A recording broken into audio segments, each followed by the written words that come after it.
جی سامعین، آپ کا اپنا قاری حاضر ہے ابن صفی کی عمران سیریز کی 25ویں کتاب پیاسا سمندر کی نئی ایپیسوڈ کے ساتھ۔ مجھے امید ہے کہ آپ یقیناً اردو ادب کی اس منفرد تخلیق سے لطف اندوز ہو رہے ہوں گے۔ اگر آپ نے اس سے پہلے والی ایپیسوڈز نہیں سنی تو ہمارے چینل کی پلے لسٹ میں جائیں اور پچھلی تمام ایپیسوڈ سنیں اور اپنے لطف کو دوبالا کریں۔ آئیے سنتے ہیں عمران سیریز کی نئی ایپیسوڈ۔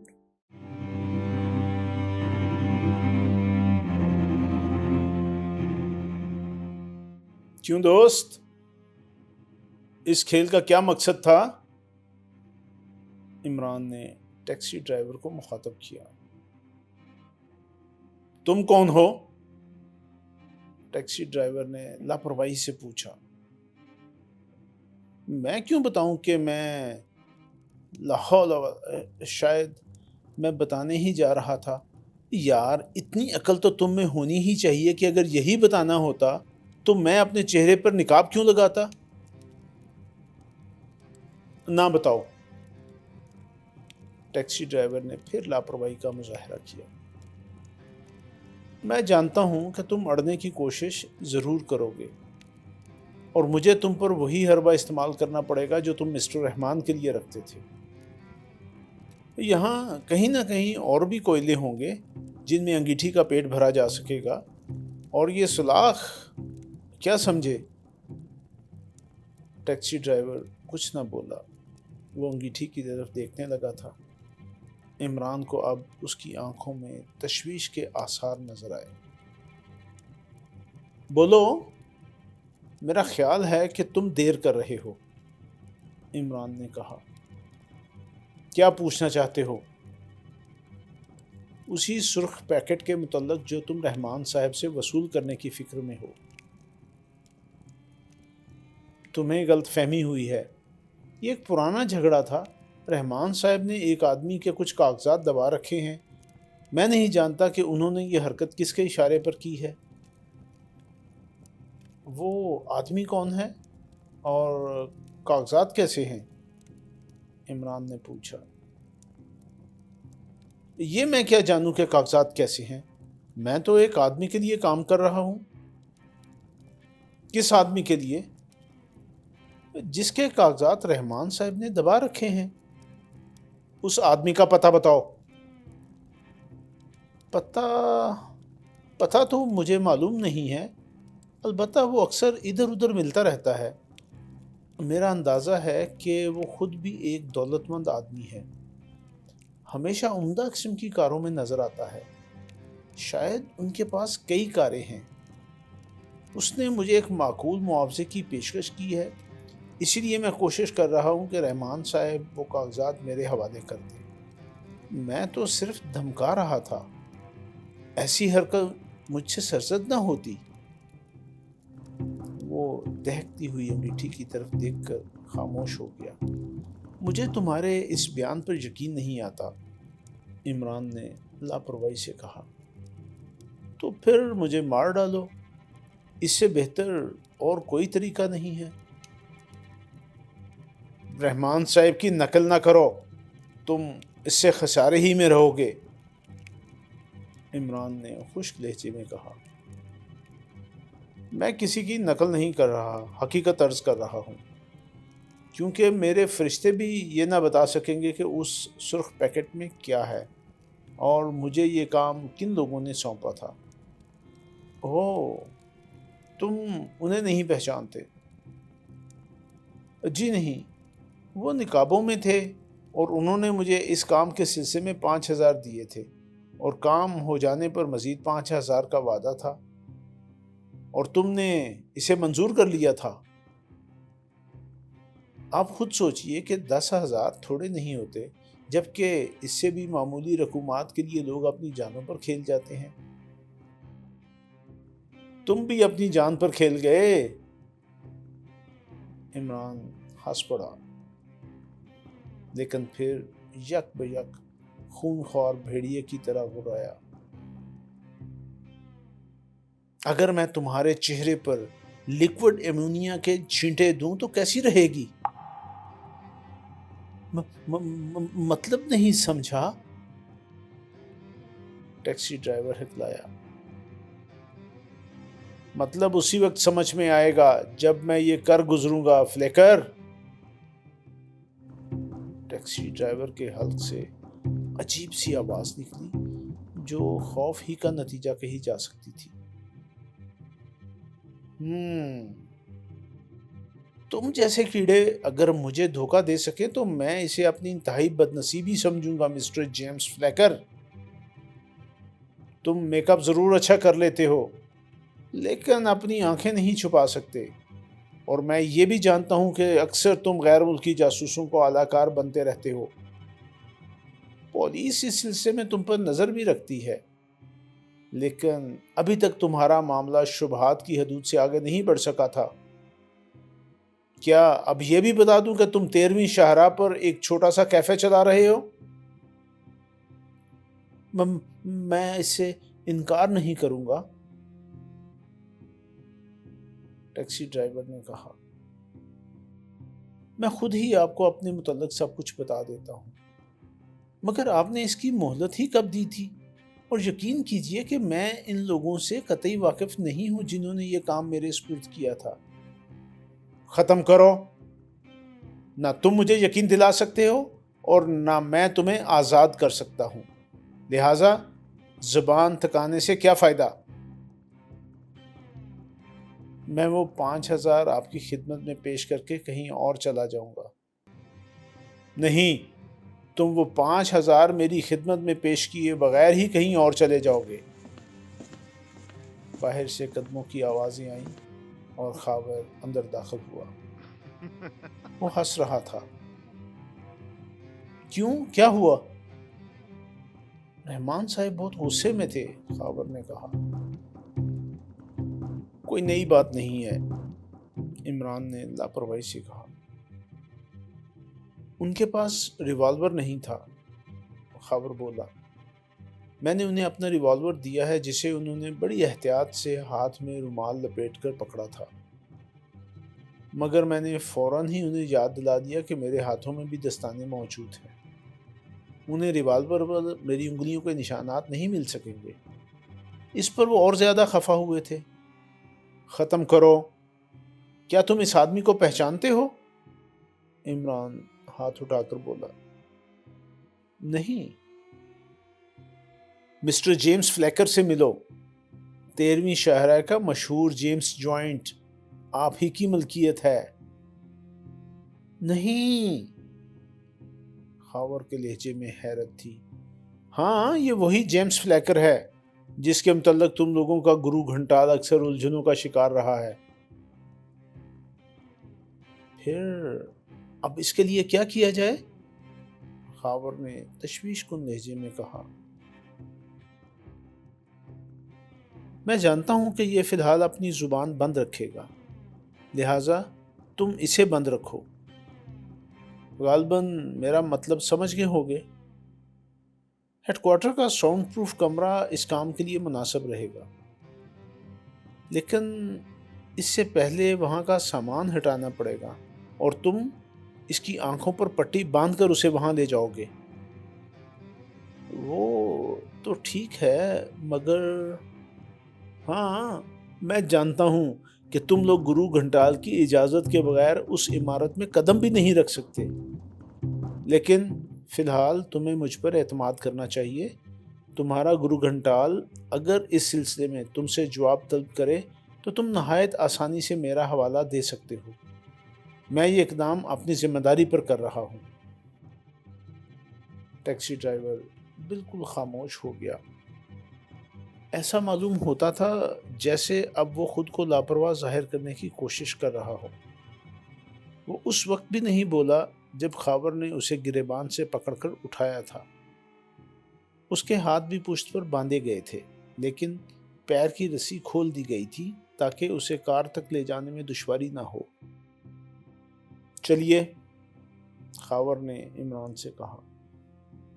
میں کچھ دیر یہاں ٹھہروں گا، تم اسے لے جاؤ، مگر دیکھو تمہیں اس وقت تک وہاں ٹھہرنا پڑے گا جب تک کہ مجھے تمہارے گرو گھنٹال کی طرف سے اس کے متعلق احکامات نہ موصول ہوں۔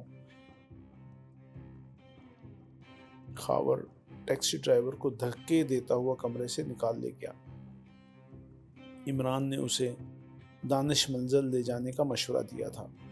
دانش منزل سیکرٹ سروس کے ہیڈ کوارٹر کی حیثیت رکھتی تھی، اور یہ بھی حقیقت تھی کہ سیکرٹ سروس کا کوئی ممبر ایکس 2 کی اجازت کے بغیر اس کے کمپاؤنڈ میں بھی قدم نہیں رکھ سکتا تھا۔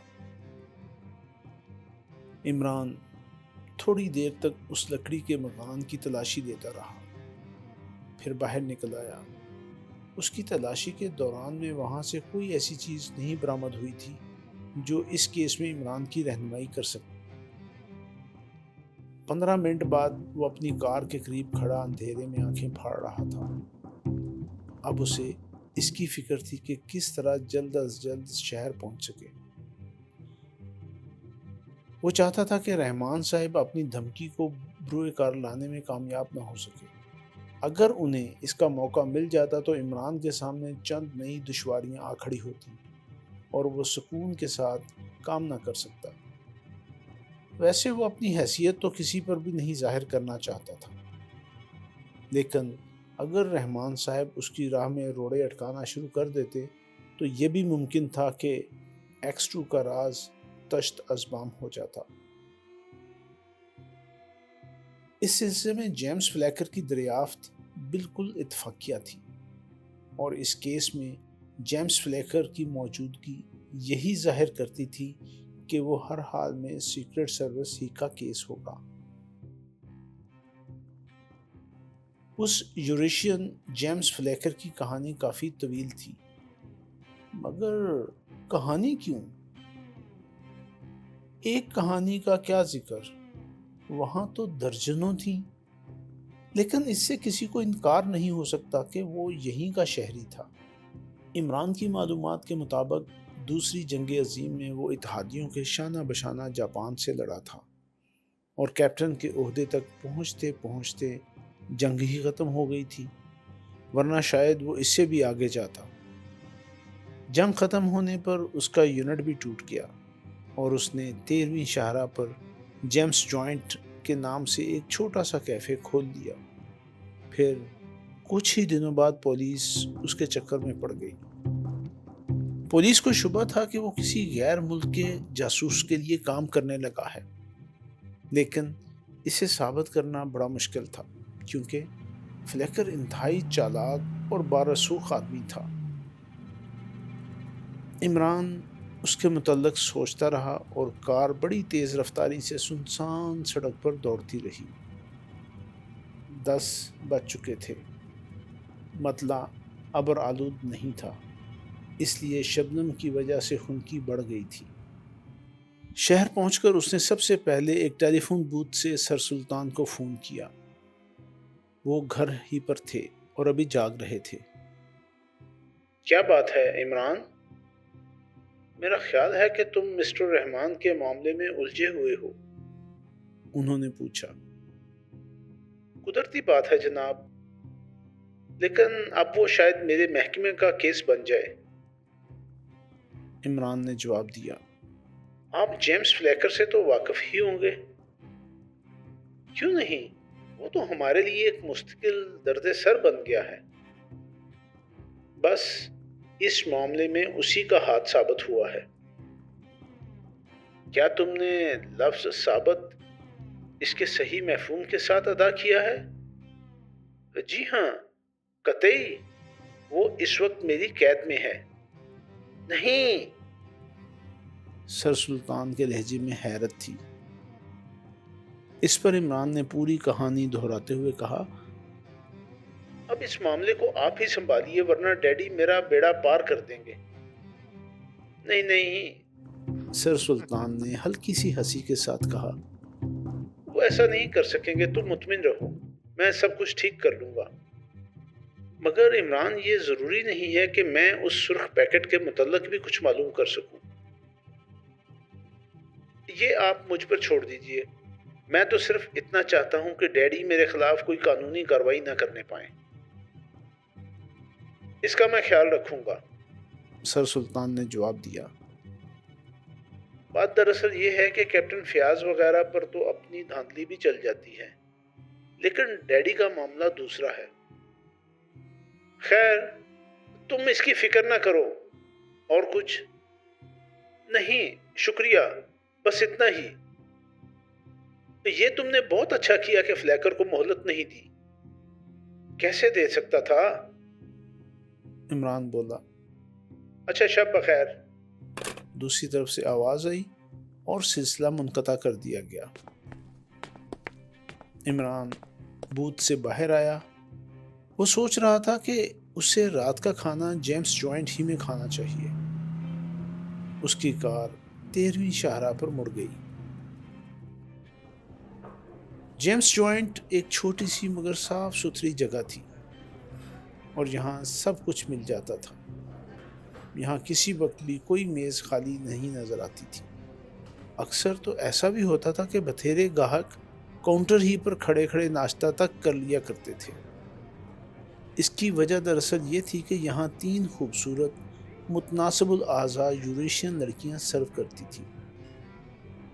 عمران کو بھی کوئی میز خالی نہیں ملی، اس لیے وہ سیدھا کاؤنٹر کی طرف چلا گیا۔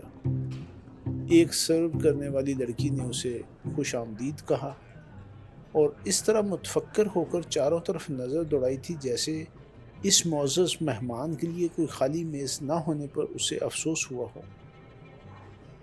کاؤنٹر پر پہنچ کر عمران نے انڈوں کے سینڈوچ منگوائے اور انہیں کافی کے گھونٹوں کے ساتھ حلق سے اتارنے لگا۔